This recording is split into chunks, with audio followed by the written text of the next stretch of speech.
Bismillahirrahmanirrahim. Assalamualaikum warahmatullahi wabarakatuh.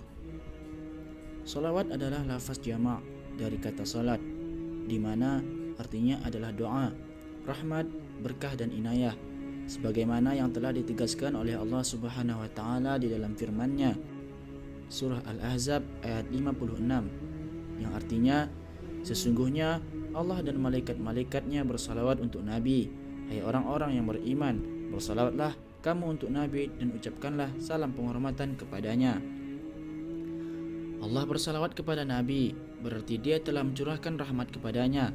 Sedangkan malaikat-malaikat bersalawat kepada Nabi, berarti mendoakan Nabi agar mendapatkan rahmat dari Allah Subhanahu wa taala. Sebagai hamba Allah yang beriman, sudah seharusnya kita bersalawat kepada Nabi Muhammad SAW. Anjuran untuk bersalawat ini telah ditegaskan dalam Al-Quran Surah Al-Ahzab ayat 56 seperti di atas, dan hadis Rasulullah SAW, karena bersalawat termasuk perintah dari Allah Subhanahu wa taala dan sebagai pembuktian pengabdian kepadanya. Dalam sebuah hadis yang diriwayatkannya oleh Imam At-Tirmizi dari Ibnu Mas'ud radhiyallahu anhu, juga telah diterangkan bahwa Rasulullah SAW telah bersabda, manusia yang paling patut berkumpul denganku pada hari kiamat adalah yang paling banyak bersalawat kepadaku. Berikut hal-hal keutamaan dalam bersalawat kepada Nabi Muhammad SAW antara lain: 1. Terbebas dari kemunafikan dan dibebaskan dari neraka. Dalam hadis Imam Tabrani meriwayatkan, barang siapa bersalawat kepadaku 1 kali, maka Allah akan membalas salawatnya sebanyak 10 kali. Barang siapa bersalawat kepadaku 10 kali, maka Allah akan membalas salawatnya 100 kali. Barang siapa bersalawat kepadaku 100 kali, maka Allah akan menghapus pandangannya dari sifat kemunafikan dan membebaskannya dari neraka, serta di hari kiamat akan ditempatkan bersama para syuhada. 2. Penghapus dosa.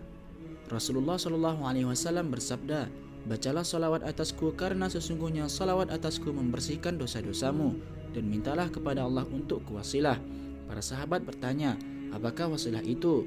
Beliau menjawab, derajat yang paling tinggi di surga yang hanya seorang saja yang akan memperolehnya, dan aku berharap semoga akulah orang yang memperolehnya. 3. Pengabul segala hajat dunia dan akhirat.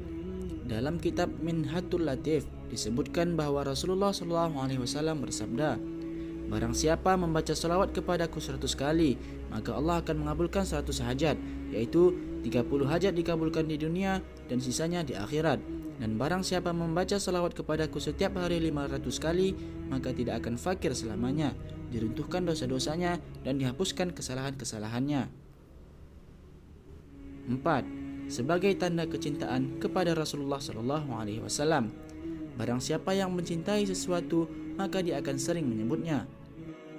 5. Limpahan rahmat, pengampunan, pujian, kemuliaan, dan keberkahan darinya. Makna salawat dari Allah Subhanahu wa taala kepada hambanya adalah dilimpahkan rahmat, ampunan, kebaikan, kemuliaan, dan keberkahannya. Ada pula juga yang menafsirkan dengan taufik dari Allah Ta'ala untuk mengeluarkan hambanya dari keburukan dan kegelapan menuju cahaya dan kebaikan, sebagaimana firman-Nya, dialah yang bersalawat kepadamu, wahai manusia, dan malaikatnya dengan memohonkan ampunan untukmu, supaya dia mengeluarkan kamu dari kegelapan kepada cahaya yang terang, dan adalah dia maha penyayang kepada orang-orang yang beriman.